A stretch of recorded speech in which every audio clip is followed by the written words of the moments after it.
The Olympic Games in Tokyo are underway, and we're seeing competition between the best athletes from all over the world. Kelly Salco MacArthur went to the Olympics twice, and this year, the Michigan State University professor is returning to the Games, but in a different way.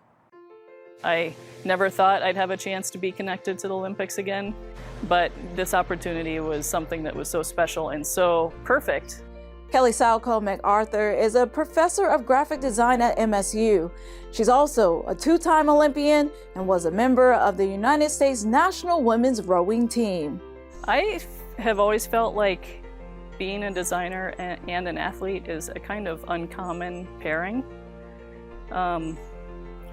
Maybe I was a little bit of an oddball in that respect. I feel like both of those things balance each other out really well. One is incredibly physically demanding, the other is very mentally demanding, but then of course there's crossover there. She started rowing when she was 14 years old in Cincinnati and fell in love with it right away. I made it onto the junior national team after I graduated from high school and continued to row in college and after college, and made my first senior national team in 1998. And then she went to the Olympics, which was 2000 in Sydney. Then my second Olympics was 2004 in Athens. I got 5th place both times, which I'm quite proud of. The experience of being part of the team and doing what she loved was life-changing. My first Olympics, I remember sitting at the starting line thinking, oh my God, I don't believe I'm here. What am I gonna do? Wait a second, I know how to do this, I've been training for this, and just kind of talking myself down to try to get ready to actually race. Once the race started, I was fine. In 2005, Salco MacArthur retired from international competition and started teaching at Kansas City Art Institute, and eventually became a professor at MSU.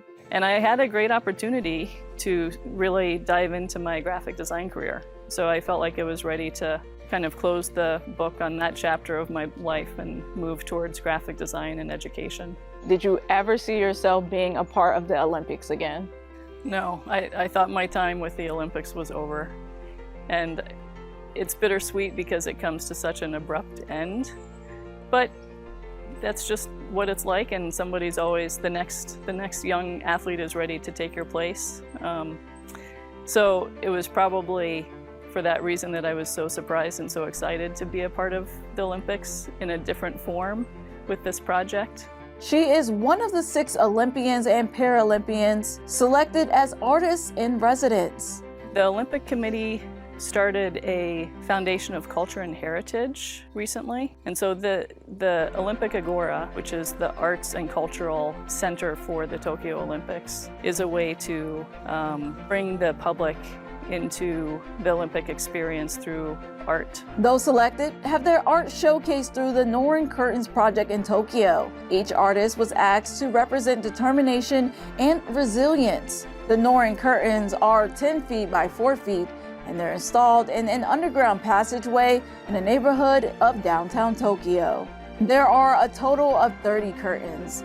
Salco MacArthur has her art represented on 5 of them. Did a lot of brainstorming and a lot of writing and sketching and combining different images and a lot of photographing and combining that with text. And I came up with this statement that the human spirit prevails. We celebrate in peace, in joy, in hope, in honor, and in sport. She said the Olympics really pulls us together, and she represented that in her curtains through images of natural forms and even integrated Japanese characters. Humans' connection to nature is something that we all share. We're dependent on it, we're fascinated by it, we find calmness and peace in it, and I wanted to show that in my curtains as a point of connection between all of us. Although she can't be in Tokyo physically because of the coronavirus, she says she's just happy to be a part of it. Every time I hear the Olympic anthem, I get teary. And when I'm watching, especially when I'm watching rowing, my body kind of starts moving with the rowers and my heart rate elevates and I get kind of sweaty. I feel like I'm there. Sharing stories from your neighborhood, I'm Tiana Jenkins.